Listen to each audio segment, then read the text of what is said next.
ಆತ್ಮೀಯ 10ನೇ ತರಗತಿ ವಿದ್ಯಾರ್ಥಿಗಳೇ, ಎಲ್ರಿಗೂ ನಮಸ್ಕಾರ. ಈ ದಿನದ ತರಗತಿಗೆ ಸ್ವಾಗತ. ವಿದ್ಯಾರ್ಥಿಗಳೇ, ಕೆಲವು ದಿನದ ಹಿಂದೆ ನಿಮ್ಮ 10ನೇ ತರಗತಿ ಪರೀಕ್ಷೆ 1ರ ತಾತ್ಕಾಲಿಕ ವೇಳಾಪಟ್ಟಿ ಬಿಡುಗಡೆಯಾಗಿತ್ತು. ಆದರೆ ಈಗ ಕರ್ನಾಟಕ ಶಾಲಾ ಪರೀಕ್ಷೆ ಮತ್ತು ಮೌಲ್ಯ ನಿರ್ಣಯ ಮಂಡಳಿ SSLC ಪರೀಕ್ಷೆ 1ರ ಅಂತಿಮ ವೇಳಾಪಟ್ಟಿಯನ್ನ ಪ್ರಕಟಿಸಿದೆ. ಬನ್ನಿ, ಈ ಅಂತಿಮ ವೇಳಾಪಟ್ಟಿಯ ಪ್ರಕಾರ ನಿಮ್ಮ ಪರೀಕ್ಷೆಗಳು ಯಾವಾಗ್ಲಿಂದ ನಡೆಯುತ್ತೆ, ಹಾಗೆ ಯಾವಾಗ ಮುಕ್ತಾಯ ಆಗುತ್ತೆ, ಹಾಗೆ ಒಂದು ಸಬ್ಜೆಕ್ಟ್ ನಂತರ ಇನ್ನೊಂದು ಸಬ್ಜೆಕ್ಟ್ ಅನ್ನ ಓದ್ಕೊಳ್ಳೋದಕ್ಕೆ ನಿಮ್ಗೆ ಎಷ್ಟು ಅಂತರ ಸಿಗುತ್ತೆ ಅಂತ ಹೇಳಿ ಡೀಟೇಲ್ ಆಗಿ ಈ ದಿನದ ವಿಡಿಯೋನಲ್ಲಿ ನೋಡ್ತಾ ಹೋಗೋಣ. ಕರ್ನಾಟಕ ಸರ್ಕಾರ, ಕರ್ನಾಟಕ ಶಾಲಾ ಪರೀಕ್ಷೆ ಮತ್ತು ಮೌಲ್ಯ ನಿರ್ಣಯ ಮಂಡಳಿ 2024-25ನೇ ಸಾಲಿನ SSLC ಮತ್ತು ದ್ವಿತೀಯ PUC ಪರೀಕ್ಷೆ 1ರ ಅಂತಿಮ ವೇಳಾಪಟ್ಟಿಯನ್ನು ಪ್ರಕಟಿಸಿದೆ. ನಾನು ಈ ದಿನದ ವಿಡಿಯೋನಲ್ಲಿ SSLC ಅಂತಿಮ ಪರೀಕ್ಷೆಯ ವೇಳಾಪಟ್ಟಿಯನ್ನು ಹೇಳ್ತಾ ಹೋಗ್ತೀನಿ. ನಿಮ್ಮ ಪರೀಕ್ಷೆಗಳು 21ನೇ ತಾರೀಕು ಮಾರ್ಚ್ನಿಂದ ಪ್ರಾರಂಭವಾಗುತ್ತೆ.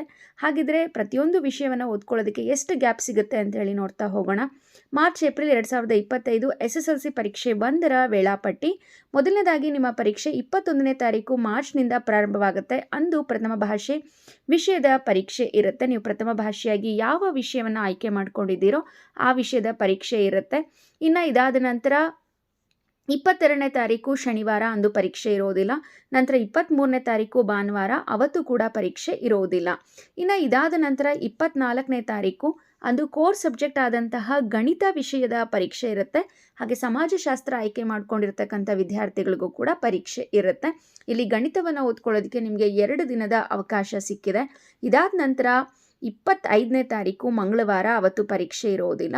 ಇದಾದ ನಂತರ 26ನೇ ತಾರೀಕು ಬುಧವಾರ, ಅಂದು ದ್ವಿತೀಯ ಭಾಷೆ ವಿಷಯದ ಪರೀಕ್ಷೆ ಇರುತ್ತೆ.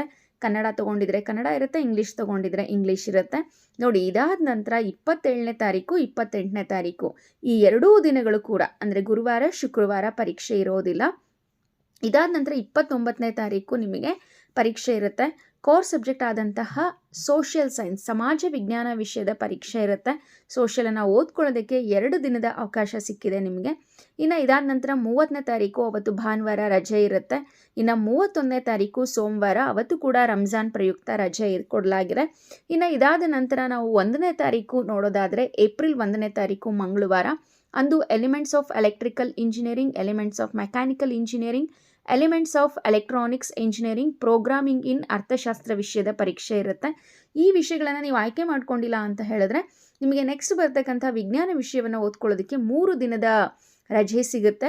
2ನೇ ತಾರೀಕು ಬುಧವಾರ, ಅಂದು ಕೋರ್ ಸಬ್ಜೆಕ್ಟ್ ಆದಂತಹ ವಿಜ್ಞಾನ ವಿಷಯದ ಪರೀಕ್ಷೆ ಇರುತ್ತೆ.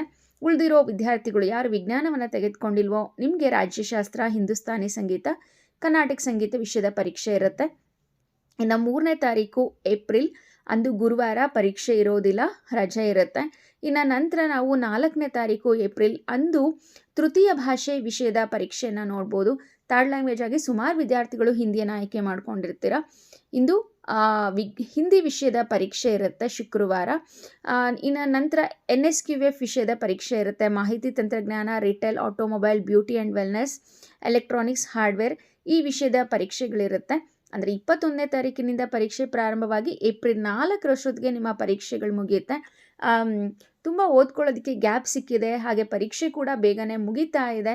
ಎಲ್ಲ ವಿದ್ಯಾರ್ಥಿಗಳು ಚೆನ್ನಾಗಿ ಓದ್ಕೊಳ್ಳಿ. ಆಲ್ ದ ಬೆಸ್ಟ್ ಅಂತೇಳಿ ಹೇಳ್ತಾ ವಿಡಿಯೋ ವೀಕ್ಷಿಸಿದ್ದಕ್ಕೆ ಧನ್ಯವಾದಗಳು.